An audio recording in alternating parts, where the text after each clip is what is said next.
You've finished every task. The house is silent, and the lights are finally out. It's 11 p.m., you're exhausted, and you should be drifting off. But instead, you are wide awake. Welcome. Make yourself cozy and explore with me. Out of nowhere, your mind pulls up a humiliating mistake you made years ago, or it decides to obsess over a vague email your boss sent yesterday, spinning it into a full-blown career catastrophe. You try to force yourself to relax, but that only makes it worse. This is sleep reactivity. It's a cognitive pattern where the harder you try to fall asleep, the more vigilant and intensely active your mind becomes. This sudden surge of alertness is a specific mechanical state, driven by ancient neural pathways designed for hypervigilance. At 11 p.m., your brain initiates a mandatory handover between operating systems, shifting its focus inward the second external stimuli vanish. During the day, you rely on the task-positive network. This system directs your mental energy outward, keeping you focused on work, conversations, and the screens in front of you. When you lie down in a dark room, that outward-facing network loses its fuel. Without emails to read or traffic to navigate, the task-positive network powers down. As the task-positive network drops in activity, another system, called the default mode network, sharply rises. It powers on the moment you stop focusing on external tasks. Instead, it looks inward, driving self-reflection, mental time travel, and your constant internal narration. When neuroscientist Dr. Marcus Reichel identified this resting state in 2001, he found that it consumes so much metabolic fuel that researchers now refer to its activity as the brain's dark energy. The brain maintains a high metabolic baseline all night, funneling its energy into this internal storytelling system to keep it fully online while the rest of your body rests. With the outside world quiet, the default mode network uses the night to run background maintenance. Because human survival relied on avoiding danger, this process is heavily driven by our evolutionary negativity bias.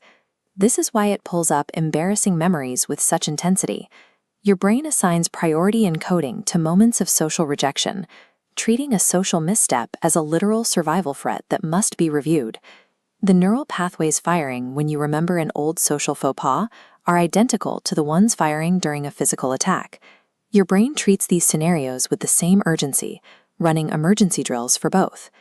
This clinical research highlights what's happening under the surface.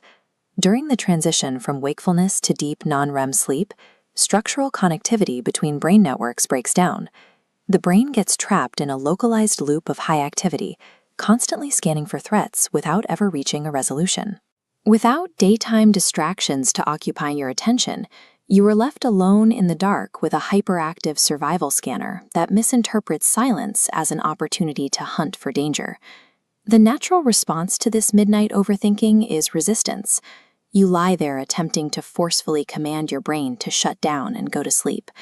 But that frustration triggers your sympathetic nervous system, initiating a fight or flight response. The stress of trying to sleep floods your body with cortisol, locking your brain into a state of wakeful alertness.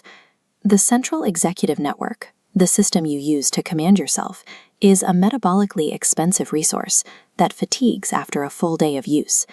By bedtime, this system is a spent battery, incapable of enforcing quiet. This exhaustion is why researchers rely on attention restoration theory.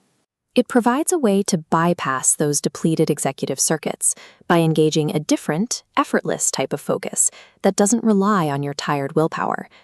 To power down the nighttime operating system, you have to trick the brain into handing over control, using safe, alternative, external stimuli to disarm the internal threat scanner. Using hard fascination, like scrolling through your phone or watching an intense TV show, fails because those activities are too demanding. They re-trigger the energy-heavy executive networks you are trying to rest. The biological antidote is soft fascination. This is a gentle, effortless form of attention found in low-stakes stimuli, like the rhythm of your breathing, the sound of rain, or a dim light flicker. This shows the mechanical effect. A low-level stimulus pulls enough energy from the default mode network to stop mental time travel, gently smoothing out the neural spikes. This sends a signal of safety to the salience network, acting as an all clear for your nervous system. By giving your mind a gentle, low-stakes anchor in the physical world, the threat scanner is finally powered down, the rumination fades, and your brain successfully transitions into deep sleep. I hope you enjoyed our journey. Don't forget to like and subscribe for more cosmic adventures.